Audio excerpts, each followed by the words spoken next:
हुकूमत जब ये शुरू हुआ आपका केस दोबारा ये रिजर्व सीट्स वाला 9 महीने तक हमारा फैसले पर अमल नहीं हुआ। फिर जब शुरू किया तो ज़ाहिरी बात है वो चूँकि फिगर जब कम हो तो ज़ाहिरी बात है पोलिटिकल पार्टियाँ फिर करती हैं, ये साजिश के तहत भी करती हैं और एज ए जमहूरियत भी करती हैं कि लोगों को तोड़ा जाए और हुकूमत को टॉपल किया जाए। मैं 1 महीने के लिए जेल गया, पीछे हमारी 2 हुकूमतें इन्होंने गिरा दी हमारे ही लोगों से। ऐसा ही है ना, ये बलिस्तान की हुकूमत गिरा दी और कश्मीर की 2/3 और 3/4 मेजॉरिटी थी हमारी, गिरा दी।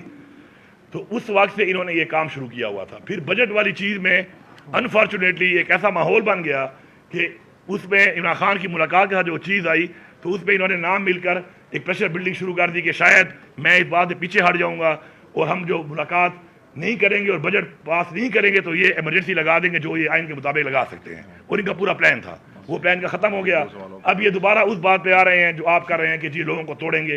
तो यार भाई, मैं तो फिर कह रहा हूँ तुम्हारी औकात नहीं है।